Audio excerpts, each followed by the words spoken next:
من يهده الله فلا مضل له من يضلل فلا هادي له. أشهد أن لا إله إلا الله وحده لا شريك له وأشهد أن محمدا عبده ورسوله. يا أيها الذين آمنوا اتقوا الله حق تقاته ولا تموتن إلا وأنتم مسلمون. يا أيها الناس اتقوا ربكم الذي خلقكم من نفس واحدة وخلق منها زوجها وبث منهما رجالا كثيرا ونساء واتقوا الله الذي تساءلون به والأرحام إن الله كان عليكم رقيبا. يا أيها الذين آمنوا اتقوا الله وقولوا قولا سديدا يصلح لكم أعمالكم ويغفر لكم ذنوبكم ومن يطع الله ورسوله فقد فاز فوزا عظيما. أما بعد فإن أصدق الحديث كلام الله وأحسن الهدي هدي محمد صلى الله عليه وآله وسلم وشر الأمور محدثاتها إن كل محدثة بدعة وكل بدعة ضلالة وكل ضلالة في النار. أدعوكم فún Ọlọ́run ọba tí ó tún ṣe nírọ̀rùn fún wa láti pàdé ní dédé àsìkò yìí láti lè máa bá kíkà tafsir al-Qur'an tí a ń kà nínú oṣù Ramadan yìí. So abẹ́lọ́wọ́ ọba subhanahu wa ta'ala àwọn ìbádà tá ń ṣe nínú Ramadan náà kí Ọlọ́run kó máa ṣàgbà ní ìbádà fún wa. Gbogbo wa kíra pẹ̀lú gbólóhùn assalamu alaikum wa rahmatullahi wa barakatuhu. السلام ورحمة الله وبركاته. nínú suratul Baqara náà ni bí tí a wà nínú tafsir al-Qur'an al-Karim aya tó tẹ̀lé wattaba'u ma tatlu shayatin ọ̀nà ni a kà lónìí ọ̀nà ni walaw annahum amanu wattaqaw. Naam. أعوذ بالله من الشيطان الرجيم. ولو أنهم آمنوا واتقوا لمثوبة من عند الله خير لو كانوا يعلمون. يا أيها الذين آمنوا لا تقولوا راعنا وقولوا انظرنا واسمعوا وللكافرين عذاب أليم. ما يود الذين كفروا من أهل الكتاب ولا المشركين أن ينزل عليكم من خير من ربكم والله يختص برحمته من يشاء والله ذو الفضل العظيم. ما ننسخ من آية أو ننسها نأت بخير منها أو مثلها. ألم تعلم أن الله على كل شيء قدير. ألم تعلم أن الله له ملك السماوات والأرض وما لكم من دون الله من ولي ولا نصير. أم تريدون أن تسألوا رسولكم كما سئل موسى من قبل ومن يتبدل الكفر بالإيمان فقد ضل سواء السبيل. نعم. الله سبحانه وتعالى lẹ́yìn ìgbà tí ó ṣe àlàyé fún wa nípa ọ̀rọ̀ tó ní ń ṣe pẹ̀lú idán àbí ogun ṣíṣe tí ogun náà ti rí ìpínlẹ̀ nankali àti àṣírí àti kùndí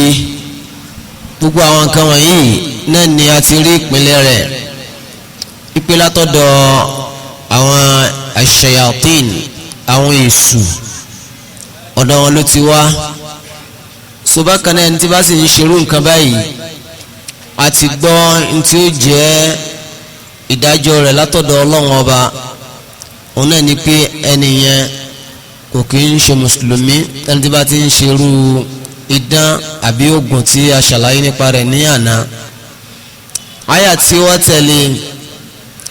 àyà yìí wá ń jẹ́ àyà tó ṣe pé ó ń ṣàlàyé bí olúwọba subhanahu wa ta'ala bó ṣe ní àánú àti ìkẹ́ fún àwa tí a jẹ́ ọmọ èèyàn tí ọlọ́run ọba yìí tí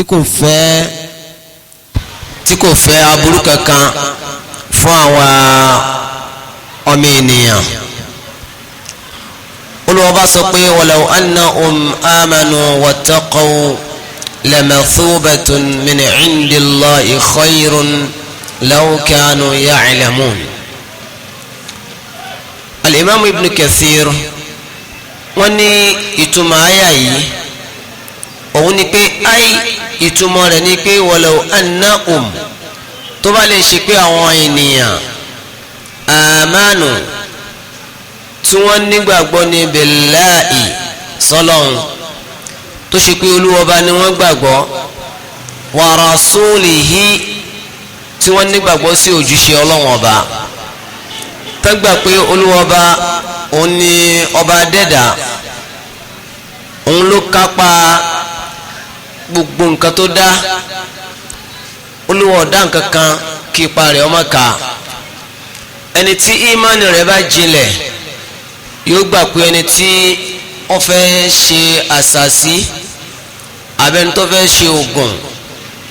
àti oògùn tó fẹ́ ṣe ìgbàgbọ́ ọmọ ẹ̀dá mẹ́nìyàn mọ̀ pé gbogbo nǹkan yẹn ẹ̀dá ọlọ́wọ̀n ọba ni torí pé kí ni wallahu khalaqakum wa ma ta'malun àti kẹtẹ́ ń ṣe níṣẹ́ àti ẹ̀yin gangan olùwọ́bá ní èmi ni mo dá yín olùwà ní walaw annahum amanu tó bá ṣe páwọn ènìyàn bá nígbàgbọ́ ni ìgbàgbọ́ sọ́lọ́hun tí wọ́n nígbàgbọ́ sí anabi sallallahu alayhi wa sallam tó dá wọn lójú ipe olùwà ní ọ̀ràn anabi sallallahu alayhi wa sallam sí wa ipe òun sì ní ẹni tí a gbọ́dọ̀ máa tẹ̀lé láti máa gba ẹ̀sìn lọ́dọ̀ rẹ̀ wattaqaw tó bá ṣe pa àwọn ẹ̀dá mànìyàn tó ń jẹ́ ẹni tó bẹ̀rù Ọlọ́hun Ọba. al-imam ibn kathir wọ́n ní wattaqaw al-maharima tí wọ́n ń bẹ̀rù nǹkan tọ́lọ́hun ṣe ní èèwọ̀ fún yàn ń pé a gbọ́dọ̀ dé díẹ̀ gbogbo tí Olúwa bá ń sọ fún wa pé a gbọ́dọ̀ dé díẹ̀ ẹni tó bá jẹ́ olùbẹ̀rù Ọlọ́hun Ọba àní bá nídìí rẹ̀ o eléyìí ní ń jẹ́ pé ẹnìyẹn ó bẹ̀rù Ọlọ́hun Ọba. ẹ máa wo ìbẹ̀rù Ọlọ́hun Ọba tí àwọn afẹ́sìn bá ń ṣàlàyé rẹ̀ wọ́n ní òun náà ní an ta'mala bi ta'ati Allahi ala nurin min Allahi tarju thawaba Allah. Sheikh Uthaymin àwọn wọn sọ ìtumọ̀ taqwa báyìí wọ́n ní tí ń jẹ́ at-taqwa òun náà ní an ta'mala bi ta'ati Allah kó o máa tẹ̀lé àṣẹ Ọlọ́run Ọba kó o máa ṣe iṣẹ́ tọ́lọ́run fi pa ọ́ láṣẹ ala nurin min Allah pẹ̀lú ìmọ́lẹ̀ látọ̀dọ̀ Ọlọ́run yẹn ni pé ọ̀rọ̀ yẹn wà wá látọ̀dọ̀ Ọlọ́run tó bá bí ọwọ́ kí ló dé tó ń ṣe báyìí ó gbára lé ẹ̀rí pé ẹ̀rí tó mú mi ṣe nìyí tó bá wá ń ṣe tán pẹ̀lú ẹ̀rí tarju thawaba Allah ó tó wá máa retí ládàá lọ́dọ̀ Ọlọ́run Ọba ẹ̀wù lápèjúwe gbogbo iṣẹ́ tí yẹn bá ń ṣe tó ṣe pé wọn náà tó bẹ́ẹ̀ kó o lọ lè fi rinlẹ̀ lọ́dọ̀ Ọlọ́run pé ẹ̀rí mi rè látọ̀dọ̀ Ọlọ́run Ọba ẹ kí o jókòó jẹ́ pẹ̀lú iṣẹ́ náà kí wọ́n mọ̀ sí ẹ gbogbo àwọn náfìlì òru òní sálámà mẹ́jọ ilé kan ètò àìnílòótọ́ alhuwa minallah aw huwa ala nurin minallah aw alhiya ala nurin minallah sọ wà látọ̀dọ̀ Ọlọ́run Ọba sọwọ́lá tọ́dọ̀ anabi sallallahu alayhi wa sallam ẹni tó bá bẹ̀rù Ọlọ́run Ọba òun ni kéèyàn máa ṣiṣẹ́ pẹ̀lú ìtẹ̀láṣẹ Ọlọ́run ala nurin min Allah tarju thawab Allah mẹ́tẹ̀ẹ̀ta yẹn gbọdọ̀ pé ní wàá di pé olùbẹ̀rù ọlọ́run lélẹ́yìí yóò máa jọ́sìn pẹ̀lú ẹ̀rí látọ̀dọ̀ ọlọ́run kì í ṣe pẹ̀lú ìfẹ́ ẹnu kì í ṣe bá ṣe báwọn bàbá ńlá wa bá ṣe ṣe láti jọ yín nu anabi ju bàbá ńlá yín lọ anabi ó ju bàbá ńlá yín lọ ọ̀rọ̀ tó yẹ kó máa já lẹ́nu èèyàn ni pé bá a ṣe bá a lọ́dọ̀ anabi bí ṣe ń ṣe nu ìgbà wọn lè ní ọ̀rọ̀ rọ̀ sọ àwọn pé n táwọn afáàgbà ṣe àwọn afáàgbà wọn ti ṣe tipẹ́tipẹ́ àwọn bàbá ńlọrin ti ṣe tipẹ́tipẹ́ yìí wọ́n ṣe rí anabi ti ń ṣe òun lè rí àbí anabi ní a ṣe òun lè rí so n ti jẹ́ pé yẹn bẹ̀rù ọlọ́wọ́n ọba nù olùwà ni walaw annahum amanu ẹ wo ẹ rí i pé ọ̀rọ̀ tọ́lọ́wọ́n bá sọ kẹ́yìn ni pé tá a kàlá nà kẹ́yìn òun náà ni pé àwọn èèyàn tí wọ́n bá ti ń ṣe idán wọ́n di kèfèrí pẹ̀lú ọlọ́run tó wá ní pé walaw annahum amanu tó bá ṣe pé ìgbàgbọ́ ni wọ́n ṣẹ́rí padà sí ni o wattaqaw tí wọ́n tún bẹ̀rù ọlọ́run ọba lamathubatun minallah wattaqaw ìbẹ̀rù ọlọ́run ọba náà wọ́n tún ṣàlàyé rẹ̀ bí ṣe kẹsẹ̀ mi wọ́n ní wa an tatruku ma'siyatallah òun náà ni kò tún fi an tatruka ma'siyatallah ẹni tá ló bẹ̀rù ọlọ́run ọba agbọ́dọ̀ rí pé nìyẹn ó jìnnà sí ẹ̀ṣẹ̀ ọlọ́run ala nurin minallah yóò wá jẹ́ pé ìjìnà sí ẹ̀ṣẹ̀ yẹn pẹ̀lú ìmọ́lẹ̀ ni ìyẹn ni pé pẹ̀lú ẹ̀rí látọ̀dọ̀ ọlọ́run ló fi máa jìnà sí ẹ̀ṣẹ̀ yẹn taksha iqaballah ọmọ wa fi bẹ̀rù ya ọlọ́run méjì gbọdọ̀ pé sára yẹn ẹni tábà ní pé ní ìbẹ̀rù ọlọ́run á rí pé ń tẹ̀lé àṣẹ ọlọ́run bọ́lọ̀ ń ṣe wá ní kó tẹ̀lé ní oṣù máa tẹ̀lé yóò máa ṣe ìbáàdà gẹ́gẹ́ bọ́lọ̀ ń ṣe ní kó ṣe so bákan náà yóò tún wá jìnà sí ẹ̀ṣẹ̀ gẹ́gẹ́ bí ọlọ́run ṣe ní kó jìnà sí ẹ̀ṣẹ̀ yẹn bá nàbí ṣe ní ó jìnà sí yóò máa wá retí àánú ọlọ́run pẹ̀lú ìtẹ̀lé àṣẹ rẹ̀ yóò sì máa bẹ̀rù ya ọlọ́run pẹ̀lú kíni pẹ̀lú ìjìnà sí ẹ̀ṣẹ̀ irú ẹni tẹ́ bá rí báwọn tí méjì pé sára rẹ̀ olùbẹ̀rù ọlọ́run ọba nù náà ọlọ́run sọ pé wattaqaw tó bá bẹ̀rù ọlọ́run táwọn yẹn bá bẹ̀rù ọlọ́run pé tó ìpín bá sì lè bẹ̀rù ọlọ́run ni o tó sì ní ìgbàgbọ́ ni o lamathubatun minallahi khair olúwa ní yẹni lamathubatun yóò máa jẹ́ ìyẹnì ládá min indillahi khairun wọ́n gba ládá lọ́dọ̀ ọlọ́run ládá tó ṣe pé òun náà ló sì ní ó wà látọ̀dọ̀ ọlọ́run tó pé òun náà ló lóore jù mo ní imam ibn kathir wọ́n ní pé law annahum tó wáyé pé bá lè jẹ́ ní tí ata'u Allah wa rasulahu wattaqaw al-maharima tó jìnà sí nǹkan ìwọ̀ gbogbo tí ọlọ́run bá pèlè wọ̀ tí ẹ bá ti ń jìnà sí ẹni yẹn lólùbẹ̀rù ọlọ́run ọba èèyàn ní ṣe zina gbogbo alóye pé ìwọ̀ ni èèyàn ní jalè ìwọ̀ ni èèyàn ní máa parọ́ ìwọ̀ ni èèyàn ní máa sọ̀rọ̀ ẹ̀yìn ìwọ̀ ni èèyàn ní máa pẹ̀gàn ìwọ̀ ni èèyàn ní máa ṣàbòsí ìwọ̀ ni èèyàn ò ní máa ṣàbúrú fún òbí méjèèjì ìwọ̀ ni èèwọ̀ ni gbogbo ẹni tí wọ́n ń ṣerú nǹkan báyìí òun lẹnu tó yẹ pé ń ṣe kí ni ń jìnà sí ìwọ̀ ọlọ́run ọba ọbẹ̀rù ọlọ́run ọba nù àwọn kẹkẹ wọn bẹ tí kì í wáyé wa pé ìwọ̀ náà ni ṣòkòtò rẹ kọ́ kọjá kókó ẹsẹ̀ kó dé kókó ẹsẹ̀ rẹ ìwọ̀ ni ẹni tó bá jẹ́ olùbẹ̀rù ọlọ́run yóò pé olúwa ti anabi sallallahu alaihi wasallam ti sọ fún mi pé ìyà ọlọ́run ọba lèyàn ń fọwọ́ wá ọlọ́run ọba ló máa ń bí ṣe máa ń ṣòfin ẹ̀ òfin ọlọ́run ọba kò ní ń ṣe pẹ̀lú làákàyè tiẹ̀ kò ní ń ṣe pẹ̀lú pé ọba ọlára mu àbí ọbọ ọlára mu àìmọye nǹkan tó yẹ kó bọ́ lára mu gbáà tó sún wà lára òfin ọlọ́run ọba àìmọye nǹkan tó yẹ kó wà ní báyìí lára mu gbáà tí ó sì wà lára òfin ọlọ́run ẹni tí yóò wá jẹ olùbẹ̀rù ọlọ́run yóò wá ṣe kínni yóò wá tẹ ẹ̀mí rẹ̀ pé kínní yìí àbí kí n yà tẹ ẹ̀mí mi láti ṣe so nítorí wọn bá ti pè ní èèwọ̀ tí anabi sallallahu alaihi wasallam bá pè ní èèwọ̀ mùsùlùmí èdè díẹ̀ ipe ń dé bẹ́ẹ̀ ń gbé àbí àwùjọ yìí kọ́dọ̀ wọ́n gbọ́dọ̀ wú àwọn èèyàn báyìí àwọn èèyàn máa bú èèyàn lílẹ̀ ọ̀rọ̀ ṣòkòtò yìí àbí ọlọ́run gbà kó sí ń dọ́kàn bẹ́ẹ̀ ọmọ bá tiẹ̀ lọ́nu bẹ́ẹ̀ náà lóbìnrin pẹ̀lú ọ̀rọ̀ hijab pẹ̀lú ọ̀rọ̀ nìkọ́ọ̀bù ọmọ bá tiẹ̀ lọ nítorí àṣẹ ọlọ́run ọba tí wọn bá ti ṣe èèyàn ń ya pa àṣẹ tó lu wọn bá pa kalẹ̀ nu èèyàn sì ń ṣe kí ni yẹn tartaqib al-maharim nítorí wa ní kí wọn ṣe èèyàn ń ṣe nu èèyàn ń ṣe nǹkan tó ń jẹ́ ìwọ̀ náà lè yàn ń ṣe òun sẹ́tọ́ bá pé kíní kan ní haram àwọn ọ̀nà tí wọ́n fi ń dáàmà nínú aya al-Qur'an àbí nínú hadith anabi sallallahu alayhi wa sallam ọ̀nà tí yóò fi dá nínú al-Qur'an òní kó jẹ́ pé Qur'an gangan ni ó sọ fún yín pé hurima pé haramu ni kìíní yìí kó gbé wá pé hurimat alaykumu damma wal-lahma wal-maytata wal-khinzir wad-damma al-masfuh kó gbé wá báwọn pé èèwọ̀ ní nǹkan yìí ká gbọ́ bẹ́ẹ̀ látọ̀dọ̀ Ọlọ́run àkọ́kọ́ nù sọlẹ̀ kejì òun náà ni ká tó gbọ́ pé Olúwa bá pàṣẹ pé ẹ gbọ́dọ̀ ṣe kìíní yìí la tushriku ní Olúwa ní wala taqrabu zina lálùgbé wa ẹni pé kò gbé haram wa so irú yẹn náà ti mọ̀ pé haram ní nǹkan yìí èèwọ̀ ni so àfi ká gbọ́ pé Olúwa bá sọ pé ìjìyà ń bẹ lórí irú nǹkan báyìí nǹkan tó bá ṣe yóò jìyà wa la'inatullahi 'ala al-kadhibin Olúwa ní làánà ìbínú wọn lọ́wọ́ wáyé wọn bá òkúrò èèyàn irú yìí wọn ti mọ̀ pé irọ́ pípa jẹ́ pé èèwọ̀ ni so bí o ṣe máa ń dé ìwọ̀ mọ́nú bẹ́ẹ̀ náà nínú hadith anabi sallallahu alayhi wa sallam tí wọn bẹ̀rẹ̀ gbọ́ tí anabi bá pàṣẹ pé dandan ní kẹ́ ṣe kíní yìí pé àṣẹ lànàbì gbé wá abánabi náà sọ pé èèwọ̀ ní kíní yìí àbí anabi sọ pé ìjìyà Ọlọ́run bá ń bẹ lórí nǹkan báyìí yẹn gbọ́dọ̀ mọ̀ pé nǹkan yẹn o èèwọ̀ ni kéèyàn ó ṣe ìyẹn gbọ́dọ̀ jìnnà sí ní dandan tán pé ní haram nù nítorí máa ń mọ̀ pé kíní yìí dandan gbọ́dọ̀ ṣe oníkànnàbí ó sọ pé dandan náà ní kíní yìí àbí kó ṣe pé Ọlọ́run bá lọ sọ pé dandan ní kíní yìí àbó ní pé tẹ́ ẹ̀ bá ṣe èèyàn ó jìyà nínú mọ̀ pé dandan ní kéèyàn ó ṣe nǹkan yìí nù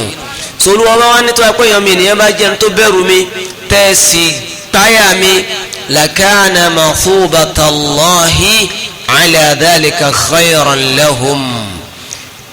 mimma istakharu li anfusihim wa radu bihi Olúwa ní ẹ̀san ìmí Ọlọ́run ọba Imam Ibn Kathir ní ẹ̀san Ọlọ́run yóò kángun sí wọn yóò jẹ́ ti wọn bẹ́ẹ̀ sì ni ẹ̀san yẹn òun lẹ́san tó yẹ kó dáa jù ló lóore jù fún ọmọ ènìyàn ju ń tọ́mọ ènìyàn ń sàlẹ́sà fúnra rẹ̀ lọ tó mi pé gbogbo ń tà ń sọ pé kéèyàn máa ń ṣe ẹbọ àkéèyàn máa ń ṣe idán kọ́ máa ń sóògùn kọ́ máa ń gbogbo ń tà kálánà yìí nígbà tó ní í ṣe pẹ̀lú oògùn ṣíṣe tó ní í ṣe pẹ̀lú nánkàlí ṣe tó ní í ṣe pẹ̀lú àwọn àṣírí takàlánà yìí Olúwa tó bá ṣe pé àwọn yẹn bá wà lólè nígbàgbọ́ ni o walau annahum amanu tó bá kó dédé idán yìí tí wọn ò ní pé idán táwọn báyìí náà làwọn máa bá lọ wattaqaw tó sì bẹ̀rù Ọlọ́wọ́n bá lamathubatun min indillahi khayrun law kanu ya'lamun ẹ̀san Ọlọ́wọ́n bá yóò lórí fún wa ju kí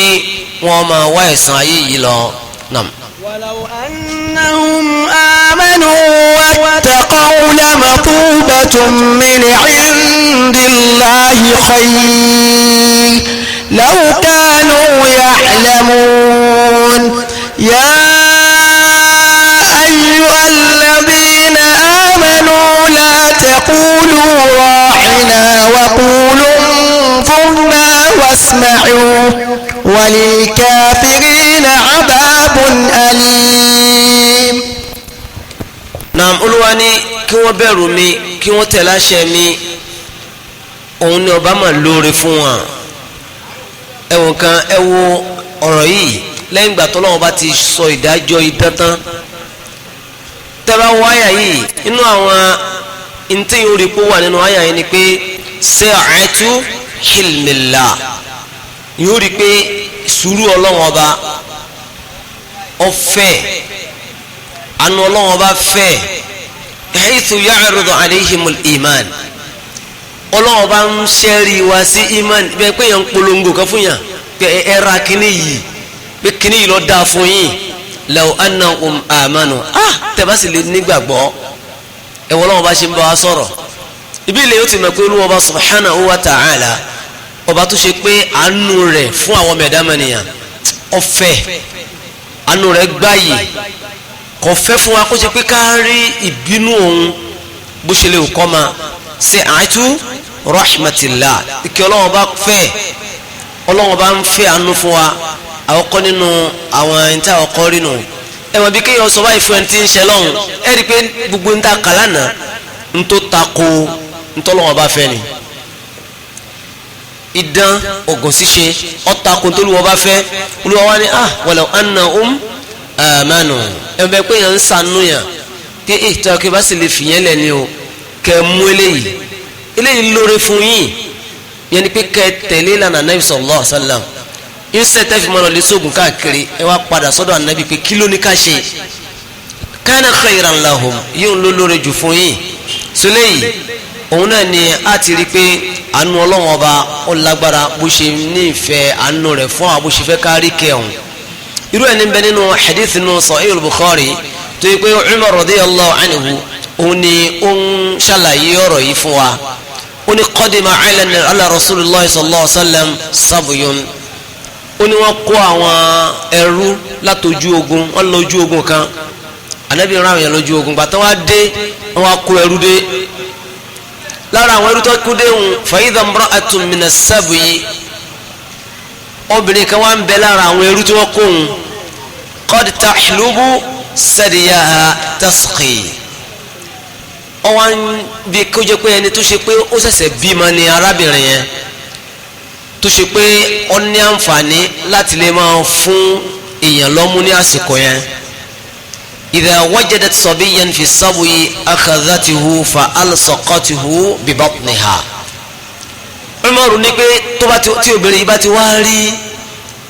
àwọn ọmọ kéékèèké lára àwọn ẹrú tí wọ́n kó yóò wá gbé ọmọ kékeré yẹn mọ́ra yóò mọ̀ wá fún ní ọyàn rẹ̀ kò ní fi kí ara ó ní wa arda'athu yóò mọ̀ wá fún lọ́yàn àṣẹ bí obìnrin ṣe ń ṣe tí àánú obìnrin yẹn ń ṣe àwọn ọmọ kéékèèké tó rí láàrin wọn ó ní faqala náà nàbí sallallahu alaihi wasallam anábì wa ń wò anábì wa sọ fún gbogbo àwọn sàhábà tán wà ń bẹ̀ pé atarawna hadhihi tarihatan waladiha fi an-nar ó ní ẹwọ arábìnrin yìí bí ṣe ń sojú kòkòrò lérí ọmọ ọlọ́mọ ṣó lè gbà kó ń gangan kó ju ọmọ rẹ̀ síná ọmọ rẹ̀ tó bí kó wá jù sínú náà àwọn sàhábà ní bá ṣe arábìnrin yìí yàní qulna la a ní kò lè ṣe bẹ́ẹ̀ ọ̀rọ̀rùn kí lè yóò ju ọmọ kan dáná kalẹ̀ kó wá ní inú bí òun ju ọmọ òun sínú náà àwọn sọ pé kò rọrùn wa hiya taqdiru ala alla tatrahu tó bá lágbára pé ìní ju ọmọ yìí síná kò ní jù faqal anábì wa sọ fún wọn pé lallah ìgbésẹ̀ rí ọlọ́run arhamu bi ibadihi lallah arhamu bi ibadihi min hadhihi bi waladiha anábì ní ṣe rí ọlọ́run àánú rẹ̀ tó ní sí yín ó ju títí obìnrin yìí lọ bóun ṣe ń ní ìfẹ́ sọmọ rẹ̀ ń tí ò ní fẹ́ kí ìyàwó jẹ́ tí ò ní fẹ́ kí ara ó ní Ọlọ́hun Ọba subhanahu wa ta'ala ó nífẹ̀ẹ́ sí àwọn ọmọ ènìyàn ju ti òbí tó bí wa lọ ọlànà sí wa ju ti àwọn òbí wa lọ ẹ wo tí ì bá ṣe bẹ́ẹ̀ ẹ wo Ọlọ́hun bá sọ nǹkan tó ṣe pé wọn ò fẹ́ pé ẹ má ṣe náà ń kàlí ẹ má sógun ẹ má ṣàṣírí ẹ má wá àwùjọ àwùlọ àwùgún ẹ má wá káàkiri má ìgbà tó lọ́n sọ gbélé yìí tán ọwọ́ ni walau annahum amanu tí wọ́n bá sì lè nígbàgbọ́ ni o wattaqaw tí wọ́n bẹ̀rù èmi Ọlọ́hun Ọba tó ṣe pé ntí mo fi rán òjíṣẹ́ sí wọn ni wọ́n gbá mú lamathubatun min indillahi khayrun wọn bá sì rí ládá tó lórí jù lọ́dọ̀ èmi Ọlọ́hun Ọba sọba kan nínú ẹ̀kọ́ tá a rí níbi àyà yìí òun náà ni pé annal imana yunalu bihi thawabullah ẹni tó bá ní iman kó ń tọ̀ wọ́n gbà pé òun ó rí lára lọ́dọ̀ Ọlọ́hun Ọba ẹ̀san bẹ fún ẹni tó bá ní ìgbàgbọ́ lọ́dọ̀ Ọlọ́hun Ọba torí pé olúwa bá ní lamathubatun min indillah walau annahum amanu wattaqu lamathubatun min indillah sọba kan náà ó tó wá àtòrí gbọ́ níbi àyà yìí pé anna thawaballahi khayrun thawaballahi khayrun o àwọn ládàá tọ́lọ́wọ̀n ẹ̀san tọ́lọ́wọ̀n máa ń sànyàn òun ló lóore jù òun náà sì ni nǹkan tí mùsùlùmí máa ń sáré sí ipe mo fẹ́ ní ìgbọ́dọ̀ máa gbà mùsùlùmí máa ń sáré ni pé bóun ní ṣe rí lára lọ́dọ̀ Ọlọ́run gbogbo tí o bá ní mo rí lára lọ́dọ̀ Ọlọ́run mùsùlùmí ó jìnnà sí i ìjọ tí èèyàn bá dé stage pé tọ̀ gbogbo tí n bá fẹ́ ṣe ládá tí ń rí lọ́dọ̀ ọlọ́run náà ní wá kẹ́niyẹn kọ́ mọ dúpẹ́ lẹ́mìí ara rẹ̀ pé tọ́ alhamdulillah tó pé tó bá ti fẹ́ ṣe báyìí yóò sàmọ́ wò pé ládá ò ní rí bí eléyìí náà sẹ́ríńjọ́ tí rò rí ọmọ èèyàn bá máa sí inú pé ládá ò ní rí níbi iṣẹ́ tí mo fẹ́ ṣe yìí wàláhì àti ṣe Islam yóò ṣòro fún yàn àti lo sunnah nabi sallallahu alayhi wa sallam yóò ṣòro fún yàn torí pé kí ni ìgbà míì wọ́n fẹ́ lo sunnah nabi sallallahu alayhi wa sallam ẹni tó fẹ́ lò pẹ̀lú rẹ̀ gbogbo ọ̀nà tó òfin nílò náà ni ọmọ san fún ọ bọ́yá ọmọ bọ́yá ìyàwó bọ́yá òbí bọ́yá ọ̀rẹ́ bọ́yá afa gbogbo ọ̀nà abẹ́ntẹ́jọ́ wà níbi iṣẹ́ gbogbo ọ̀nà tó òfin ní rí sunnah nabi sallallahu alayhi wa sallam tó òfin ní rí lò náà ni ọmọ san fún yàn àmì tó bá wò pé ládàá ni ọgbà ń bi eléyìí òun ni ọ̀wá ní dáhùn òun ni ò ní dáhùn lóhùn pé òun ní kó bá mi èmi ó ṣe dáadáa bọ́lọ̀ ṣe ní igi sílẹ̀ mi ó ṣe so ìyẹn ni pé fún ẹni tó bá fẹ́ jẹyàn ní tipa tó fẹ́ tíyàn láti lọ lè máa ṣe nítorí ọba ọ̀fẹ́ ẹni tó bá mọ̀ pé tẹ́mi ọba ṣe ń tọ́lọ́wọ́n ọ̀fẹ́ yìí ó lamathubatun min indillah máa rí lára lọ́dọ̀ ọlọ́run pé ládàá tọ́lọ́run yìí òun ló sì lóore jù ṣe rí àwọn ẹlòmíì ẹ̀yìn ẹ fojú rẹ wò mí òun ní ń dààmú wọn sẹ́rẹ̀ tó bá lóun ṣẹ̀sìn tí ń ṣe súnà tó pé ẹ fojú rẹ wò mí ní wá wàláì kò ní bá nǹkan kan lọ́dọ̀ ọlọ́run ọba nítorí súnmọ́ jù ni pé ń tọ̀hún yóò ṣe jàǹbá fún súnà nàbì sallallahu alaihi wasallam ọjọ́ mọ̀kéwù ni ọjà àfààní tó pé ẹ fojú rẹ wò mí ní sàn wá kí pàtàkì jùlọ ń rúlu táwa wáyé ìlú tó ṣe pé kì í gbé súnà nàbì sallallahu alaihi wasallam lẹ́sẹ̀ àfi kó dìde ọ̀tá sí súnà nàbì ẹni tí bá ń wojú rí ẹnì kákàkiri ò ní ṣe súnà o òní ṣe kódà òní rí ṣe inú kọ́ yẹ pé súnà ṣòkòtò àti irùngbọ̀n ni ọkàn kù fún ọ gẹ́gẹ́ gbogbo tí ń jẹ́ súnà nàbì sallallahu alaihi wasallam yòókù ó ti gbà á lọ́wọ́ rẹ̀ akéde àwọn ti gbà á lọ́wọ́ rẹ̀ lọ́kàn kù ṣòkòtò lásán kódà ń gbà mí náà ṣòkòtò náà wà máa dàrú papọ̀ mọ́ra wọn ẹ mọ̀ pé sí ìsìbáàlì lélẹ́yìn ní àbí kí sí ìsìbáàlì irú ṣòkòtò yíwọ̀ wo ni a ní kò ní yẹ̀yàn yóò wá rújú papọ̀ sòkè ní ń fa ni pé ẹni tí ò bá ti mọ̀ pọ́dọ̀ ọlọ́run lòun ti gba ẹ̀san ìmọ̀ pọ́dọ̀ ọlọ́run ní ti gbẹ̀san wàláhì ní ti máa mú yàn dúró déédéé ni ti máa mú yàn dúró déédéé kò sí dọ́kọ̀ bẹ́ẹ̀ nìkan yíyan ọ̀nba tiẹ̀ lọ́nu ó bú ọ ọ̀nba tiẹ̀ lọ́nu so eléyìí òun ló jẹ́ kéèyàn orí ní tíyàn fẹ́ ṣe ní dáadáa kódà láti ṣe dáadáa fún yàn gan ìwọ ò ní wò pé dáadáa tiẹ̀ mú gbọ́dọ̀ pé jẹ́ ń ṣe dáadáa fún kọ́ba lè ìyìn mi kọ́ba lè kí mi yìí ò ní kàn ọ́ jẹ́ ń ṣe dáadáa fún torí tọ́lọ́run torí ẹ̀tọ́ mi ni ntí mo gbọ́dọ̀ ṣe ni ntí fi gba aládá ni so wọ́n kàn máa bá tiẹ̀ lọ ni sòrú ẹ̀ ni nǹkan tí olúwa bá ń táàrí níbi àyà yìí ìpè ládà tọ́lọ́wọ́n ọba òun ni ó lórí ju ti gbogbo ẹ̀dá mẹ́nìyàn lọ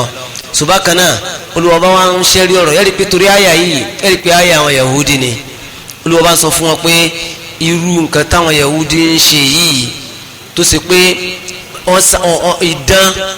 ìdán náà wá fẹ́ràn wọn pa tí olúwa bá fi rán òjíṣẹ́ sí wọn tì so olúwa bá ń jẹ́ kó yé wọn pé kúfúrú lẹ́nu lè ń dìmú yìí torí pé kí ni law kanu ya'lamun ẹ wá mọ̀ ni tọkàn bá mọ̀ o so pé kúfúrú ni àwọn náà bá padà kú nídìí rẹ̀ so bẹ́ẹ̀ ni ẹnìkan kan wá náà kárí pé àyàtà kàlánà yìí àyà tó ṣe pé a gbọ́dọ̀ jìnnà sí ni èyí tó lùwọ́ bá ṣẹ́rí wá sílò ní walaw annahum amanu wattaqaw iman àti bẹ̀rù ọlọ́wọ́n ọba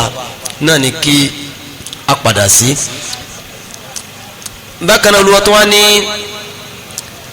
ya ayyuhal ladhina amanu la taqulu ra'ina wa qulu unzurna wa qulu unsurna wasma'u. Naam. يا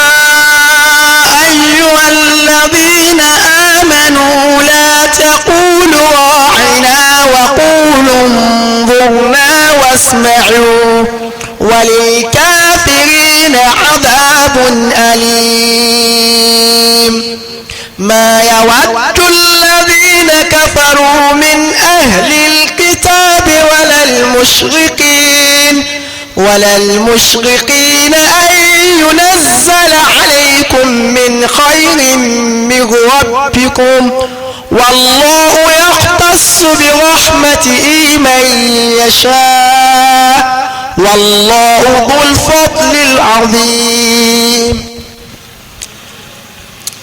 قل وبني يا أيها الذين آمنوا ìpeni eléyìí látọ̀dọ̀ Ọlọ́run Ọba tó ń pe àwọn onígbàgbọ́ torí pé tí wọ́n bá pèèyàn yujibul al-intibah an-nida yujibul intibah pípe ni ìmọ̀ ń jẹ́ kéèyàn ó tají ni tó bá ní Abdul Fatahi ẹ̀pẹ̀lú àwọn yóò ṣe kí ni ẹnu èyàn ò pé àtàní kí ló fẹ́ sọ ó yàtọ̀ tí kọ̀ọ̀kan ní wo sórí ọ̀rọ̀ tí mo fẹ́ bọ́ sọ so ntìbá mi lè má dìde mo lè má jì kí n kára mi ó kí n kíyèsí tó fẹ́ bá mi sọ kọ́dà ń gbà mí èyàn lè pè yàn wí Abdul Fatahi Abdul Fatahi Abdul Fatahi kí mo fẹ́ sọ kí sọ ń gbọ́ mi mo gbọ́ so làákàyè wọn wálé sórí ẹ̀ lànà sallallahu alaihi wasallam náà máa ṣe kí ya Mu'adh ya Mu'adh ya Mu'adh yóò wá ní labbayka wa sa'adayka ya Rasulallah yóò wá dá nàbí lóhùn sotori pé kíni òun ni yujibu al-intibah an-nida yujibu al-intibah so yóò tají tí nǹkan tí wọ́n ń pèyàn sí intibah il-munadi ẹntì al-munada ẹntì ń pè ọ́ tají sí pé al-munadi ọ́ tají sí so bákan náà taba wo ìpè tó lùwọ́ bá pè yìí bí wasfil iman olùwọ́ bá fi imani ròyìn ó ní ya ayyuhal ladhina amanu ẹ̀yin onígbàgbọ́ òdodo dalilu ala anna tanfidha hadha al-hukm min muqtadayatil iman ndí túmọ̀ sí ni pé ìdájọ́ tó fẹ́ wá lẹ́yìn ìgbà tó lùwọ́ bá pè wá àwọn tó pè àwọn onígbàgbọ́ òdodo kọ́lọ́n kó fi wá sínú wọn nígbàtí ó pe àwọn onígbàgbọ́ òdodo ó mì pé ìdájọ́ kan ló fẹ́ wá ń bẹ̀ àwọn wo ni wọ́n sì wà ní àkọ́kọ́ nínú olùgbàgbọ́ òdodo tó lọ́wọ́ bá ń dájú ọ̀rọ̀ yìí kọ́ àwọn sọ̀hábà nàbì sallallahu alayhi wa sallam ipe ẹ̀yin tẹ́ ẹ jẹ́ olùgbàgbọ́ òdodo yìí tó bá ti wá báwọn ó fẹ́ mú ìdájọ́ wá nù Ibn Mas'ud radiyallahu anhu ó ní idha sami'ta Allah yaqul ya ayyuhal ladhina amanu far'aha samu'aka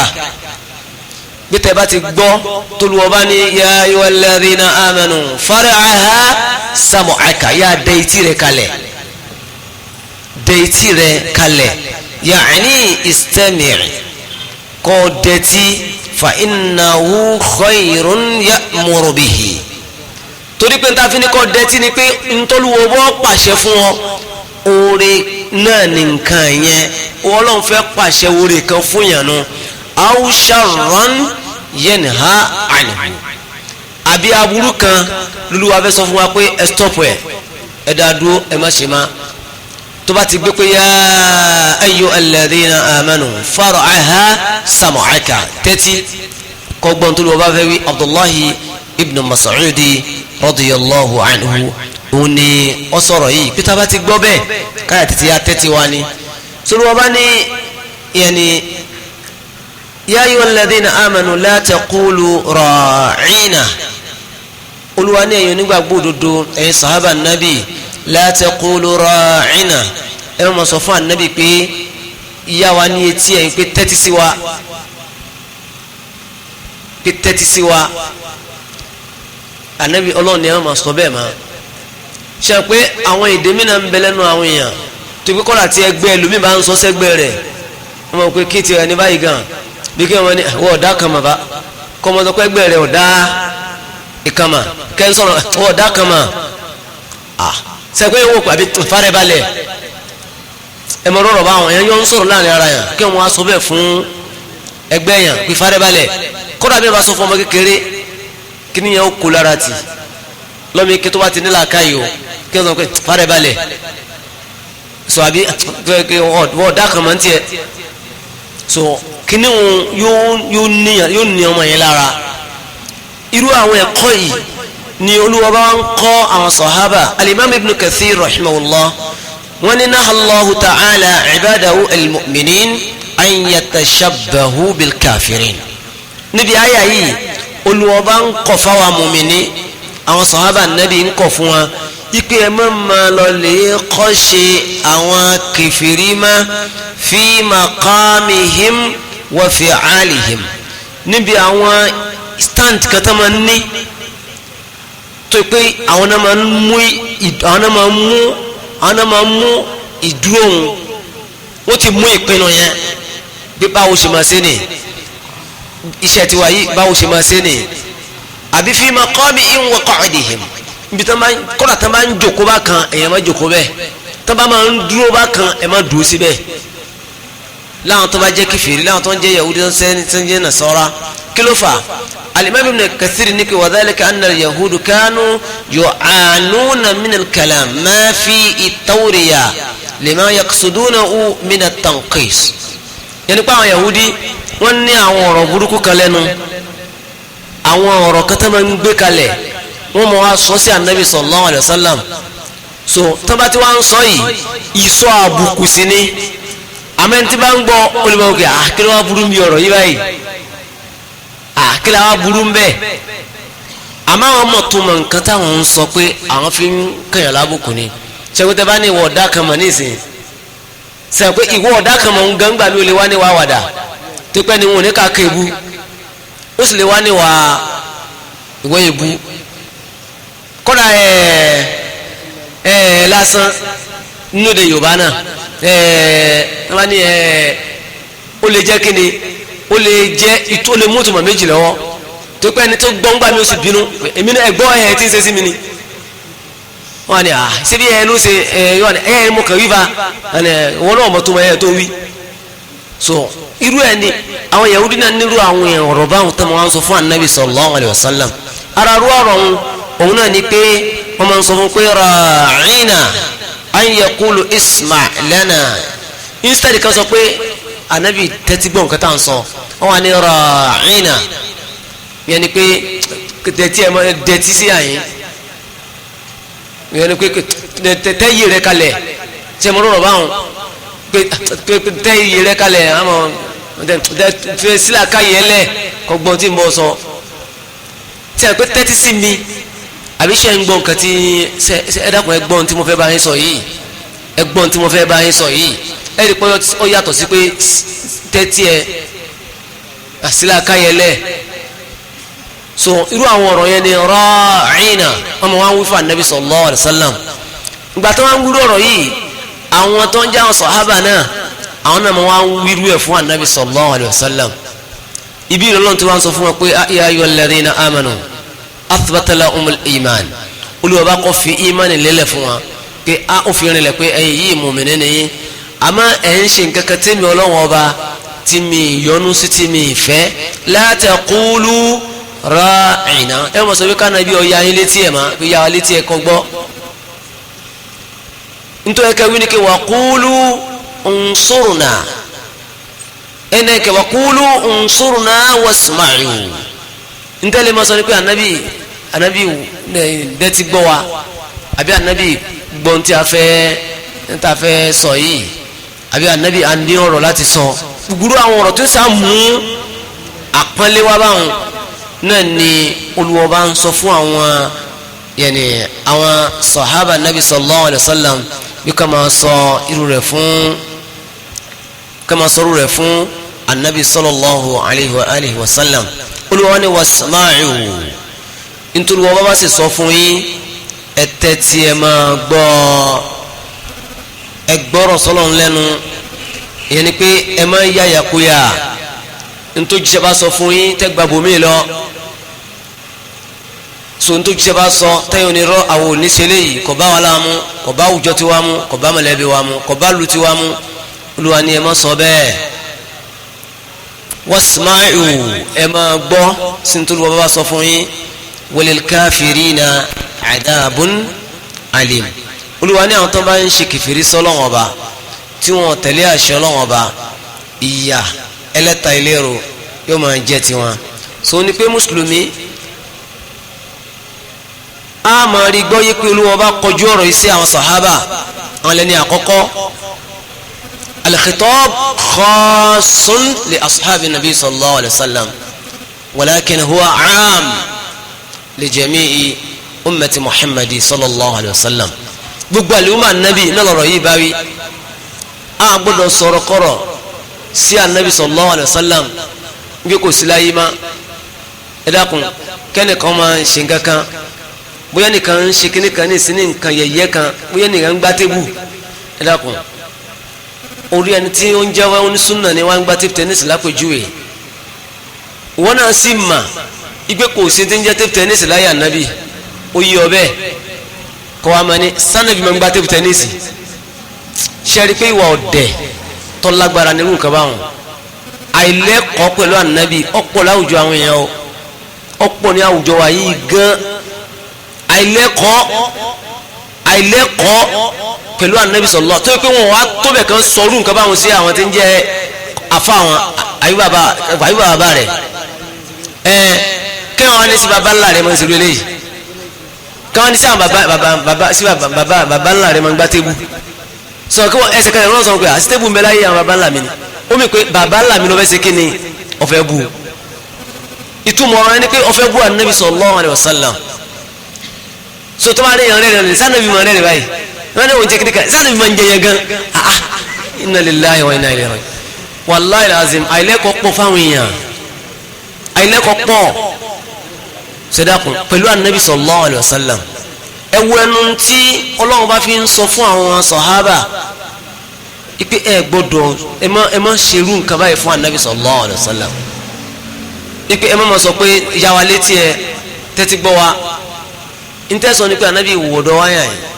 gbọ́n tí a fẹ́ sọ a fẹ́ bọ́ sọ̀rọ̀ irú àwọn ọ̀rọ̀ àpọ́nlé báyìí lè máa ń sọ sí anabi sallallahu alaihi wasallam anabi wà láyé ni ọ wà ní kò sí láyé má ni sunna anabi sallallahu alaihi wasallam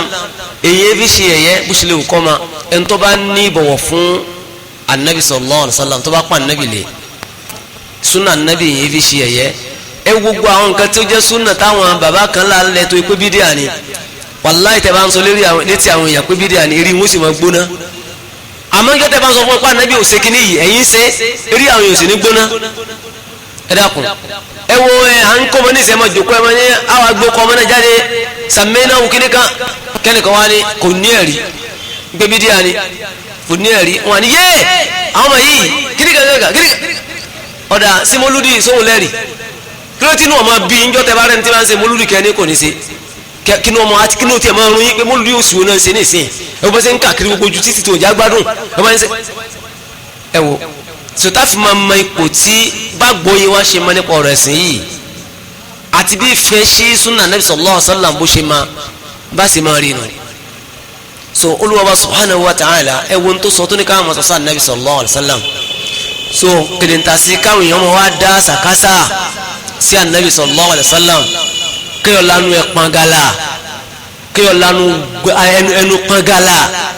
kéèyàn ní Ànábì sallallahu alaihi wasallam ọmọ ń báyàwó rẹ̀ lásìpọ̀ nínú tí bá ń ṣe haidi lọ́wọ́ sẹ́rípẹ́lẹ́ yìí kò ní ìbọ̀wọ̀ fún Ànábì ẹni tí ètí ẹ kírun dédé ẹni tó ń jẹ́ intimate friend rẹ̀ tó kó dáàbò bó tíra mẹ́ta lọ́kọ̀ fún lóríṣiríṣi tí fi ń dìfẹ́ǹdì rẹ̀ ọkọ̀ lìnàta adab lìnàta akọ̀l lọ́kọ̀kọ̀ lìnàta akọ̀l ẹni pé yẹn ẹsẹ̀ láàkà ìpẹ̀lú àbíbù yìí o tíra àwọn kọ́tọ́kọ́kọ́ nù lìnàta akọ̀l ẹjẹ́ kéré wó pé ba pẹ̀lú àbíbù yìí àwọn ẹlẹgbẹ́ rẹ̀ nígbà yìí o ó tún lìnàta adab ẹjẹ́ ká lẹ́kọ̀ọ́ pẹ̀lú àbíbù yìí àbíbù náà ní dìfẹ́ǹdì o ó tún kọ́ ẹlẹ́kẹta èyí rántí ẹlẹ́kẹta wọn máa tó ní kíní ni tíra tí ó kọ Imamu Ghazali yìí ẹ̀yìn ìrántí rẹ̀ mọ́ṣá so bẹ́ẹ̀ ta ló sàbí dìfẹ́ndì àbíbù lérí ọ̀rọ̀ kùránì yorùbá kò sí kùránì yorùbá pẹ̀lú Dr. Aláró sẹ́ẹ̀rù ẹni kò rí àbíbù tán òun gẹ́gẹ́ ló wá sọ pé kì í kírun àsìkò ó lásẹ̀wó sí ni ó lọ ní àlègbà ó gbé lérí Facebook ni ẹ wá wo ọ̀rọ̀ àrìndẹ̀kẹ́ tó wá sọ kún ọ wá ní ọlọ́fẹ́ ìyàwó kan ní Mísírà ó ní wàláhì olóhùn sì lọ lè jẹ́rìí èké olóhùn jẹ́rìí èké nítorí pé òun fẹ́ràn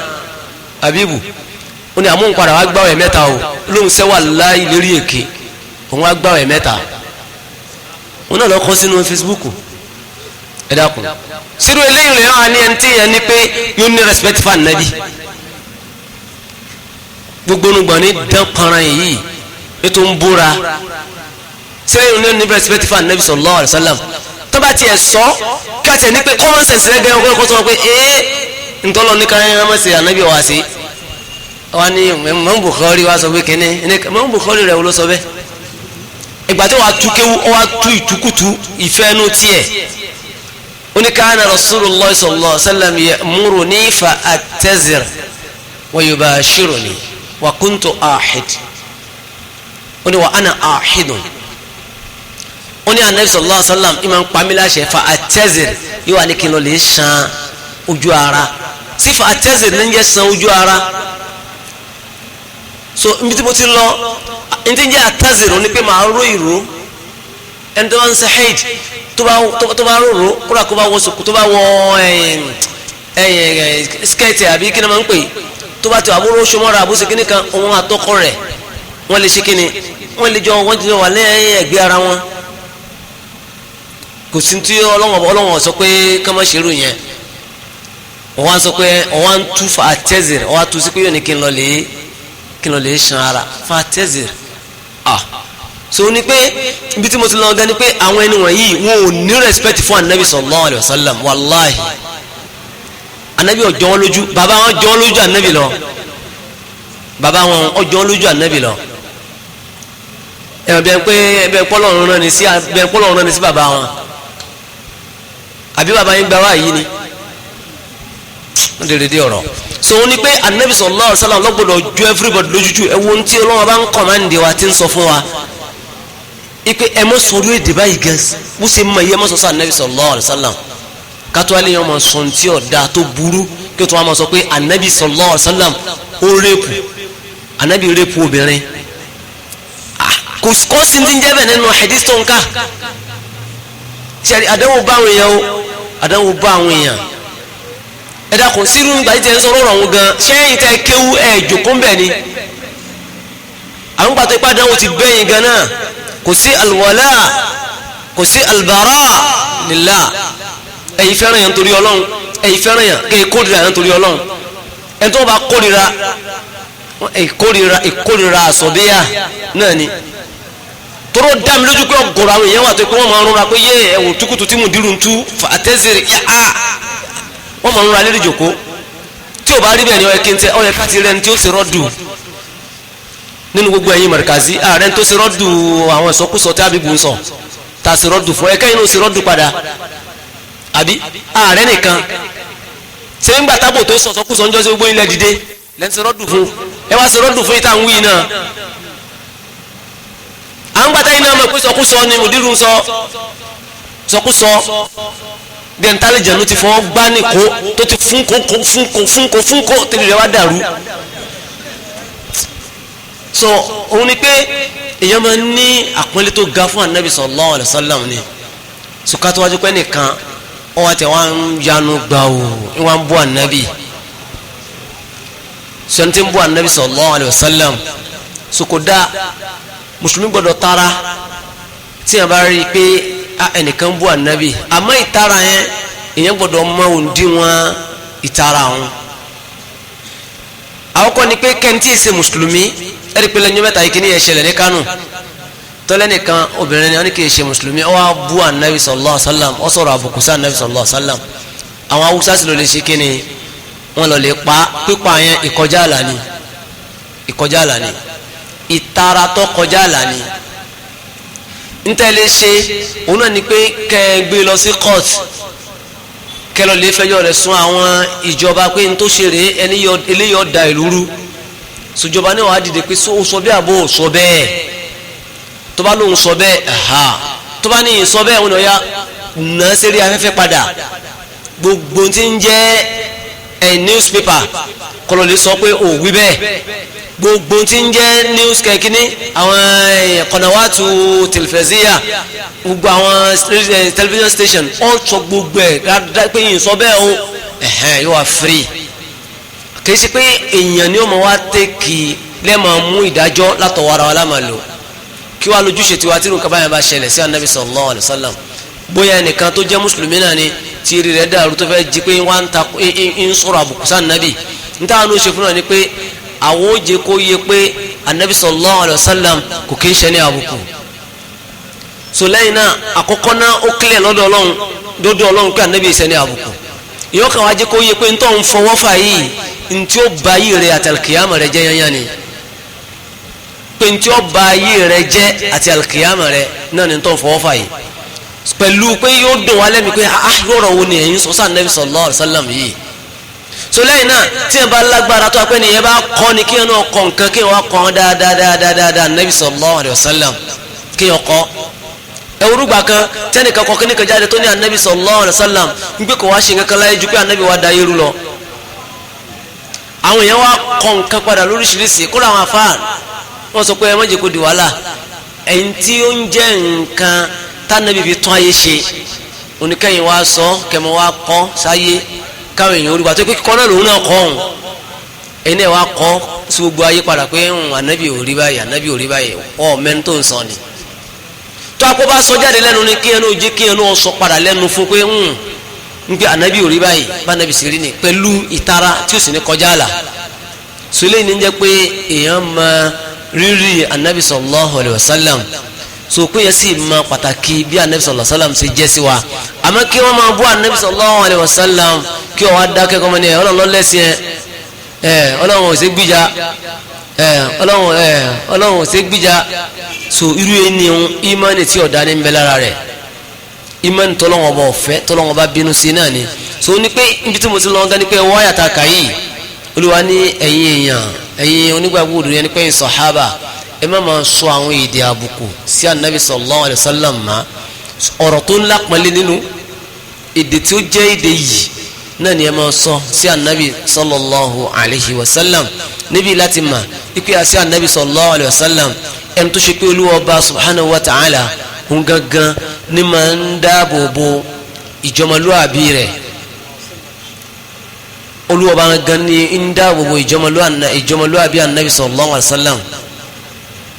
subakana nínú ẹ̀kọ́ yìí ó rí pé àṣẹ kódà kí wọ́n máa sọ àwọn ọ̀rọ̀ tí ó dá sí anabi sallallahu alayhi wa sallam subakana yóò tó rí ma pé àṣẹ al-iman muqtada li kulli al-akhlaq al-fadila ẹni tó bá ní imani gbogbo bí ẹ̀sìn lè kó ní ìwà tó tí o bá ti ṣe kíni tí o bá ti ní ìmánì sí i ó tọ́ wọn ò ṣe kíni kò ní ìwà náà wọ́n kọ́kọ́ gbé al-ìmánì wá kí yá ayọ̀ alladhina amanu ó gbọ́rọ̀ ìmánì wá ó sọ wá fi ìwà tẹ̀lé la taqulu ra'ina ipe ìmánì ni máa ń dìtámì ìwà fún yàn wallahi tó bá ní ìwà tí o bá ní ìmánì ìwà yóò padà bàjẹ́ mọ́ la torí kọ̀ mọ́ kókó tó ń fi ń wù àwọn àmì tó ṣe pé ìmánì ni ìfi ń wúwà kódà yóò tó bá fẹ́ síwà wù ìmánì yẹn dá padà pé ìgbọ̀rọ̀ sí báyìí so bákan náà àtòrí gbọ́nà ayà yìí pé a jẹ́ pé èèyàn gbọ́dọ̀ máa wò pé báwo ni ṣe ní máa jẹ́ ẹni tí àwọn ọ̀rọ̀ sọkúsọ ọ̀rọ̀ àbùkù ẹlòmíràn mọ̀rọ̀ rẹ̀ sọ lẹ́nu àfọ̀rọ̀ àbùkù náà ni náà ló máa sọ síyàn so irú nǹkan bá wà ní ìmọ̀ ń dá fìtínà lẹ́wọ̀n ẹ̀rùkẹ́rùkẹ́ lómi òní pẹ̀lú mi ọ̀nà ọgọ́rọ̀ sọ èkó sì mọ́ sọjú àwọn náà lọ kódà kan máa bá rú ẹ̀ nínú ìṣesí ẹni tó bá jẹ́ mùsùlùmí sùnyẹn máa ń ma bí yẹn ṣe máa ń sọ̀rọ̀ kódà Nabi sallallahu alaihi wasallam sọ débi pé laysa minna man lam yarham saghirana wala ya'rif haqqa kabirina so bí Nabi sallallahu alaihi wasallam bí Ọlọ́run ṣe kọ́ alẹ́kọ̀ọ́ láti ara nabi sallallahu alaihi wasallam ni eléyìí so bákaná nínú àwọn kan tí a rí níbi ọ̀rọ̀ yìí onípolówó bá ní wasma'u yẹni pé tí n bá ti sọ fún yín ẹ máa tẹ̀lé o yẹni pé tí yẹn fi lè jẹ́ mùsùlùmí òdodo àfi kí wọ́n máa tẹ̀lé àṣẹ Ọlọ́run Ọba tó bá ti sọ fún yẹn kí Ọlọ́run Ọba kó ṣe wá ní olùgbàgbọ́ òdodo so bákaná iman tí ìyẹn fi máa ní ìwà tí ó da Ọlọ́run kọ́ mọ́ ṣe àṣẹ nírọ̀rùn fún wa hadha wa sallallahu ala muhammadin وعلى آله وأصحابه وسلم تسليما نعم السلام عليكم ورحمة الله وبركاته ألاكم سبب أنبئ كبا في عفوي kẹwàá fi ṣe ìkìlọ̀ fún àwọn kéékèèké tí ó yẹ pé lásìkò bí aago mẹ́ta táwọn yẹn máa ń ṣe náfìlà yẹn wọ́n wà kọjá lára mọ́sálásí wọ́n máa wá gbá ìlú tó fi pé gbogbo mọ́sálásí wà máa mi jìjìjì gbogbo àwọn tó máa ń ṣe náfìlà lọ́wọ́ wọn níye ká gbádùn ìbálàtà láwọn ṣe ẹlẹ́kùtọ̀ ọlọ́run bá kíkálukú àwọn òbí kápá wọn sí wọn kó bá kìlọ̀ fáwọn ọmọ wọn bọ́ọ̀ ó lè lé sábà láti jáwọ́ bí àwọn àwà tí ọ̀dà yìí. tọ́ ọlọ́wọ́ ṣàn ilẹ̀ sàn rè sẹ́rí ọlọ́run kó ṣàánú wa nílọrin yìí ni gbogbo nǹkan tí ò da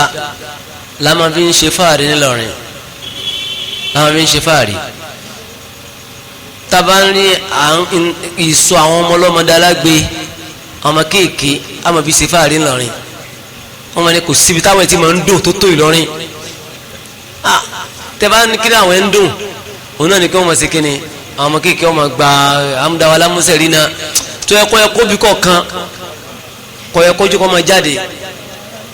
ìtírẹ́nì ọmọ fún báárà ní irú nǹkan báwọn ṣe é gbọ́dọ̀ máa gbọmọ láàyè fún irú ẹ̀ náà ló tún wá débi pé tí ẹni tí yẹn bá ń wo gbàtà tàbí tí irú èmi fi ṣe kéèké tí yẹn bá wo ipe ǹjẹ́ ìyẹn tí ẹ lè máa ń jáde lóru máa kiriki ẹ wàá rí ọmọ ọdún mẹ́wàá nìsín ń sì máa kiriki lóru láago mẹ́ta kò sí náà wá kiri báárà náà ni wọ́n wá kiri wọ́n wá lè gbé aago ló wọ́n máa wá lu káàkiri wọ́n máa lónìí mọ́júmọ́ yìí gan èmi gan lé àwọn èèyàn tó mẹ́ta àti jí ẹ tún máa kiriki ẹni jẹ́ agbádùn àṣebẹ́ ẹlẹ́fẹ́ jìyàn ni yẹn ti jí ẹ tún máa lé ẹgẹ yẹn ẹ dìde kiri akíni fi kíni wàhálà bẹ́ẹ̀ tó mú gbó báyìí yẹn máa pariwo kí àtàgbàlagbà àtọmọ kékeré wàláhì làzim èyí ò lè nílẹ̀ ara kankan bẹ́lẹ̀ yàrá yóò mọ̀ sí pèlè yín ni wàláhì làzim torí ìsùn lọ́wọ́ ni àtọ́jú ọ̀nà mọ̀kàtí gbọ́ ariwo mo ṣe jí báyìí rí kọ̀ọ̀kan eré nǹkan ń dún kàkàkàkàkà ó pé irú àwọn ọmọ wọlé lè báyìí nìsí mo ayọ̀ yìí sọ pé ìwà fún ọ ní ẹgbàá níbi tí máa bá ọ níbẹ̀ hàn so ẹ̀wọ̀n kan bí wọ́n yẹn ń ṣe káàkiri nù ẹ̀wọ̀n kéèké ẹ̀ parú àwọn bàbá yìí dà wàláhì lẹ́nu àwọn òbí tó bí ọmọ tí àlejò ló bá lè rọ́ọ̀lù ọmọ yín lóru ńkọ́ àwọn jọmọgbé wọn ń bẹ tó bá gbé ọmọ yín ẹwà ní pé wọ́n ń ṣe ẹwà ní ẹ̀mọ ayé kan ló ṣe yín kí ọmọ fi ọmọ kékeré kalẹ̀ ní aago mẹ́wọ́ láago mẹ́ta òru kọ́ ọmọ kiri káàkiri wàláhì ìwà ìlẹ́kọ̀ọ́ tó ga jù ni ìwà ìlẹ́kọ̀ọ́ tí ò dáa sọ ẹ̀dá kan jẹ́ ká mójútó àwọn ọmọ yìí àwọn ọmọ kankan àwọn olùpẹ̀ nǹkan yìí làwọn ń ṣe kíni nǹkan yìí ní olùpẹ̀ àwọn ń ṣe sàmó bí òun ní òun mọ̀ pé wọ́n fẹ́ kóbá rẹ̀ lélẹ́yìí ìníjẹ́ kóbá rẹ̀ sọlẹ́yìn náà ẹ̀ tó wò òtútù náà tó ní kọ́mi kí tó máa kiri kí ló dúró kó máa kiri káàkiri sọ ọlọ́run kó ṣàlùfẹ́ dákọ̀ jẹ́ ká kí sáwọn ọmọ yìí o sì kọ́ lọ́run kí ó ṣe gbọ́ àwọn ọmọ wa ní ọmọ alálùbáríkà náà. jazakumullahu khairan. assalamu alaikum. oníbẹ̀rẹ̀ ni nígbà tí ẹ sọ yí pé kìyàmù layli àti ìrun tàràwí bákan náà ni ṣé ẹ lè kí ìrun kìyàmù layli ní rákà méjì méjì ní ẹ̀mẹ́jọ 8 times àti wítìrì mẹ́ta. méjì méjì lẹ́mẹ̀jọ rọ méjì méjì mẹ́rin náà ni ànábì ní ká kí so àbí kí n kí ní mẹ́rin mẹ́rin méjì so kí wọ́n á kí wítìrì sí i so wallahu a'lam. bákan náà sí ẹni tí ó fi ẹsẹ̀ gún ìgò tí ẹ̀jẹ̀ blood sì jáde lẹ́sẹ̀ rẹ̀ ǹjẹ́ àwẹ̀ ìwẹ̀ ẹni náà ó bàjẹ́ àbí kò bàjẹ́? àwẹ̀ rẹ̀ ò bàjẹ́ kéjẹ jáde ní ẹsẹ̀ yàn kọ́dà kó ṣe pé kọ́dà pípẹ́ nù lẹ̀jẹ̀ ti jáde tí èèyàn bá ti di pé èèyàn gbé mi so àwọn èèyàn bàjẹ́ so wallahu a'lam. oníbèrè ní assalamu alaikum ǹjẹ́ àwọn àgbà nínú àwọn àlùfáà súnnà lè jókòó síbi tí wọ́n ti ń fi ọ̀rọ̀ ẹ̀sìn ṣe ẹ̀yẹ tàbí wọ́n fi súnnà Nabi sallallahu alaihi wasallam ṣe ẹ̀yẹ tàbí wọ́n ń tako hadisi tó wá ní pé irùngbọ̀n tàbí àwọn nǹkan kan mìíràn tí ó ní ẹ̀rí tí ó fẹsẹ̀ múlẹ̀ wọ́n fi ọ̀rọ̀ yẹn ṣe bí ẹ̀sìn àbí. ọlọ́run kó ṣàánú fún wa ni ṣe rí ntí akọ́fẹ́ kó yóò bu wa ni pé tí èèyàn bá máa arọ̀rọ̀ tí mò ń sọlẹ̀ kan nìyẹn tí èèyàn bá gbà pé mathubatun min indillahi khayr tó o bá gbà pé ládá tèmi ò rí lọ́dọ̀ ọlọ́run ń lójú mi lójú o ẹ̀ṣẹ̀ tèmi ò rí lọ́dọ̀ tí mo lè ṣẹ̀ òun ni èmi ò ní gbà o ìníṣẹ̀ so èèyàn lè ṣe súnà bó ṣe kéèyàn ò ṣe ìgbà tó bá fẹ́ bẹ̀rẹ̀ ní dandan bó lẹ́ni ò ṣe tó nílé blast rẹ̀ so tó wáyé pé bẹ̀rẹ̀ ní dandan inú kó dìde kó ń bẹ̀ immediately pé àmì ọmọ pé nonsense òṣèlú rẹ̀ ń ṣe yàn kó kàn dìde bá tó pò ní lọ́rọ̀ sọ sebulu ọba sọnù alukur'an gan pé táwọn kan bá jòkó tó wọn fi àyà kur'an ṣe ẹ̀yẹ wala taq'ud ma'ahum má jòkó tì wọn sọgbẹ́mi ò ní ǹdẹ kó lọ́dọ̀ wọn hatta yakhudu fi hadithin ghayrihi tó fi bẹ̀rẹ̀ ọ̀rọ̀ mi innaka idhan mithluhum tó bá dìde wọn náà dìde wọn nù ó dìde wọn nù so òun ni pé eru ẹni tí ó bá ń jẹ́ onísúnnà báyìí tírun kan báyìí bá tiẹ̀ kàn ọ́ má bi jòkó òun ń tó dáa jù wọn ni kéèyàn ó dìde kún bẹ́ẹ̀ tí o bá rọrọ sọ tí ẹ bínú dìde kún bẹ́ẹ̀ so yíò ni nítorí kéèyàn ó ṣe so wallahu a'lam. Assalamu alaikum. Can we teach student topic or subject that contradicts sunnah if it is compulsory in school curriculum? Then I have a friend that used to proud with charm. Can I continue to say or respond salama with him after explanation? Naam, tí a kan bá fún yẹn ní àwọn topics tó kọ́ ta ko sunnah nabi sallallahu alaihi wasallam nínú syllabus nítorí ó ṣe ni pé èèyàn kọ́ àwọn ọmọ èèyàn wà jẹ́ kó yé wọn pé kíní ìkọ̀bẹ́sìn mú ọ kódà o so àmọ́kẹ́ kan mọ̀ pé kódà náà ni wọ́n fi ní ká kọ́ yín so sórí gbà mí wọ́n lè kọ́ ní nǹkan tí ọ̀dà kí o fi lè mọ̀ níjọ́ tí yẹn bá pàdé nǹkan yẹn so bí wọ́n ṣàlàyé fún ẹnìyẹn nìyẹn so ẹni tó lóun ní ọ̀rẹ́ tó yẹ pé máa ń ṣoògùn àbí ipe so wá òkú tó ń bá ti bá a sọ̀rọ̀ tán ìmọ̀ àwọn kò gbèsè fáàrí tọ̀ tó bá ti wáyé àwọn wọn fẹ́ bá a sọ̀rọ̀ wọn ní pé sóun lè má sálámà sí màrí tó ń bá ṣe wá ìsìnkú tán sórí ẹnìyẹn tó wáyé pé èèyàn bá sọ fún tó yẹ pé kò gbọ́ tó sì ń kọ́ńtínú lórí aburú òun náà so tó fi wá kó bọ̀ jìnnà sí sùlẹ́yìn náà tó yẹ pé èèyàn bá sì ń súnmọ́ lórí báyìí tẹ́ ń jẹ́ orin wọn mọ̀ káyẹ́ kó kan náà ni so òun ni bí kéèyàn jìnnà sí ru ẹni báyẹn so wallahu a'lam naam. oníbẹ̀rẹ̀ ni ǹjẹ́ bídà ni kí ènìyàn tẹ́wọ́ sókè láti gba àdúrà tàbí ṣé bídà ni kí èèyàn tàbí ṣé bídà ni kéèyàn fi irú ọwọ́ náà bọ́jú mọ́ gbogbo ara. tí wọn bá fẹ́ ṣe àdúrà sókèèyàn tẹ ọwọ́ nínú sunnah nabi sallallahu alaihi wasallam lélẹ́yìí wa sọ àmọ́ títẹ́wọ́ yìí ó yẹ ká lákìsì àwọn afá ṣàlàyé pé ìtẹ́wọ́ lẹ́yìn gbogbo òrun ṣẹ̀pá nǹkan báyìí assalamu alaikum ọkọ̀ tẹ́wọ́ ni lẹ́ẹ̀kan náà so lẹ́yìn ó tako sunnah nabi sallallahu alaihi wasallam àbí kó jẹ́ kí gbogbo àti ẹ̀bá ti kírun tán àbí kó tẹ́wọ́ kó ṣàdúrà ó tako sunnah nabi sallallahu alaihi wasallam àmọ́ tó bá ṣe pé ẹ̀kọ́ kan tó kó yẹn ní bùkátà kan so lèyàn kan kírun tán lèyàn wá tẹ́wọ́ láti bẹ Ọlọ́run òsì tó bu lẹ́yìn irun ni wọ́n ń sọ o so àmọ́ kó jẹ́ pé èèyàn wá ṣe tán èèyàn wá fi bọ́jú yìí wọ́n ti ẹ̀ bá ọmọ bẹ́ẹ̀ dáhà ni torí pé kí ni kò sí ẹ̀rí tó lálàáfíà látọ̀dọ̀ Ànábì sallallahu alaihi wasallam pé èèyàn máa ń fi ọwọ́ bọ́jú àyàfi nígbà tí a bá fẹ́ sùn ní alẹ́ so a tù sí ojú nìkan kọ́ láti fi bọ́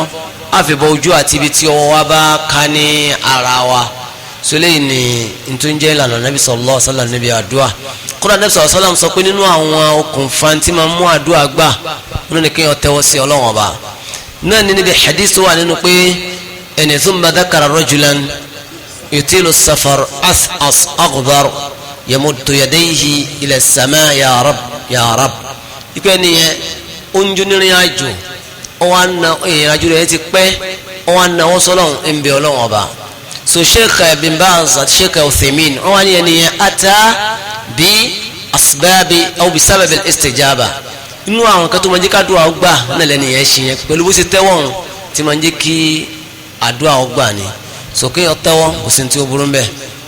àmọ́ kò sí fífi ọwọ́ yẹn bójú àfi ẹ̀fọ́ àdúrà para ìgbà tí yẹn bá fẹ́ sọ nìkan lè yẹn máa ń fọwọ́ àdúrà para so wallahu a'lam. Assalamu alaikum warahmatullahi wabarakatuh. àwọn fi eléyìí rán ara wa létí àwọn ọmọ ìyá tàbí máa ń kójọ sí tẹlẹfù níbi programu halkoto àìníyà tàbí sí hifdul mutun tàbí máa ṣe lọ́la inṣáàlá ń bọ̀ wá bẹ̀ wá wọlé 4:30 kádàm tó lọ́wọ́ ká ṣe mọ́wọ́ jà dáadáa ká sì pàdé so ìjọba ti ṣe ní ẹ̀tọ́ ní ọ̀la pẹ̀lú ògùn ọlọ́wọ́ bá ó tún di ẹ̀yìn Ramadan. Naam, oníbẹ̀rẹ̀ ní salamu alaikum. Ǹjẹ́ ó tọ́ kí èèyàn máa kírun ní masjid tí wọ́n ti ń ṣe bídíà lẹ́yìn náà kí àwọn tí wọ́n ń ṣe wáàsí ní masjid yìí a tún máa fi súnà sí yẹ̀yẹ́? ṣẹlẹ̀ gbogbo àwọn kan wọ̀nyí àdáwò ní kí olówó akọ́ ṣàbáwá ká kú òun ni bí kò ṣe ààyè súnà fún oníkálukú ní kí masálàyé súnà kọ́lọ́wọ́ bá kó ṣe fún oníkálukú. ẹ wo masjid Umar nísìn ẹ masjid Fatima àbá masjid tó rí bẹ́ẹ̀ lóríṣiríṣi tó jẹ́ ti súnà ẹ̀dá kùtà ní wàá bẹ̀ tí wàá sọ irú katakata wọn bẹ́ẹ̀. sọ àwọn tó bá jẹ́ kí masalasi àwọn oníbídíà náà ni àwọn tó ké bídíà yẹn sì ní kò gbé wọn dé ipò tí ó sọ wọn di kèfèrí tó jáde kó nú ẹ̀sìn so a sì máa kírun pẹ̀lú wọn náà ni so àfi tá a bá rí masalasi míì àwọn ká máa wá dá jama dónlé ká máa dá irun kínlé ká máa segin kò sínú súnà nàbì yíwùn ta ko so lẹ́yìn náà sì ní ẹ̀rí sì wà ìpínyàn lè kírun lẹ́yìn oníbẹ̀dẹ́ à tí ì bá ṣe pọ́ bá jẹ́ kèfèrí. kódà Al-Hasan Basri mbẹ́nu Bukhari ó ní salli khalfa mubtadi wa alayhi bid'atuhu so bídíà rẹ̀ onífèrí ẹgbẹ́ nǹkan ẹ̀ ìyẹn ni pé bídíà tí o bá ti sọ di kèfèrí tí èpè sì ń ṣe bídíà yẹn lórí irun so kírun kò sì jáde ní tiẹ̀ kódà tó máa fi máa ṣe la ilaha illa astaghfirullah tó bá ti kírun tó gbàrà tètè dídé ní tiẹ̀ kó jáde lọ kí wọn tó máa jòkó ẹ̀ tó máa tó ṣe àbí kọ́ máa jòkó ẹ̀ máa wò wọ́n ìyẹn ọba mu jáde lẹ́sẹ̀kẹsẹ̀ ó fi mọ̀ pé condition ni mú ọ wá kírun bẹ́ẹ̀ so wallahu a'lam. Naam. Oníbẹ̀rẹ̀ ní ṣé àlùfáà alùsùnà lè jẹ sàrà sọ́dọ̀kọ̀ tàbí ṣé onísùnà sì lè fúnyàn ní sàrà charity gẹ́gẹ́ bí wọ́n ṣe ń sọ pé Ànábì sallallahu alaihi wasallam kì í gba sàrà lọ́wọ́ àwọn èèyàn àyàfi ẹ̀bùn gifts. àwọn kankan bẹ tó ń jẹ́ nǹkan ẹ̀ṣà wọn ni wọ́n ń pè ní khususiyatir rasul sallallahu alaihi wasallam àwọn kan tó special fún anabi nìkan irú ẹ̀ ní àyè máa jẹ sàrà anabi ni kò kí ń jẹ sàrà àwa lè jẹ sàrà tá a bá ti ní bùkátà sí tó pé a bá ní bùkátà sí pé ká gbà kò sí tó ní ká má gbà so àwa náà sì lè fún yàn ní sàrà so tó yàtọ̀ sí ẹ̀bùn so bẹ́ẹ̀ làwọn sì lè gbẹ̀bùn a sì lè fún yàn ní ẹ̀bùn bákan náà kò sí tó burú bí anabi nìkan ni kò kí ń jẹ sàrà àtàwọn fámìlì rẹ̀ àwọn mọ̀lẹ́bí rẹ̀ so àwọn yẹn ni wọ́n ń pè ní ahlu rẹ̀ náà. Oníbẹ̀rẹ̀ ní if someone is performing ghusl janaba and in the process before he or she finish performing it that person farts so is he or she going to restart the ghusl or he or she will continue? tí a bá ti ń ṣe ìmọ́ra tó tóbi àwọn ìmọ́ra kéékèèké náà yóò kò sí lábẹ́ ìmọ́ra kékeré ò sì lè ba ẹgbẹ́ kékeré kò lè ba ìmọ́ra ńláńlá jẹ́ so wọn ni pé ẹni tó bá ń wẹ jẹ́nàbà lọ́wọ́ tí ẹnìyàn wá so kò wá fẹ́ nǹkan kó wá fẹ́ kò ṣe jẹ́nàbà rẹ̀ yẹn kó wọn bá nìṣó so tí ó fi wẹ̀ tán so tó bá ti yá ní ó kàn ṣe ni pé tó tún súnmọ́ ju ọ̀rọ̀ àwọn afáà kan ó pín sí méjì lórí ẹ̀ ìbẹ́nu ẹ̀rí mi tó ní pé kọ́lá kò tó ní dálù ọ̀láyìn padà mọ́ tó bá fẹ́ kírun ó lè mọ kìlọ̀ bẹ́ẹ̀ so ìbẹ́nu afáta ni kó ṣe ihtiyat kó tún àlọ́ ọ̀lá mi ṣe láti fi fi àyè bá a máa kalẹ̀ so àmọ́ pé iṣu yẹn gangan kò ní kankan ṣe fún jẹ́nàbà tí èèyàn ń wẹ̀ lọ́wọ́ wallahu a'lam. Oníbẹ̀rẹ̀ ní does Islam forbid doing of beard?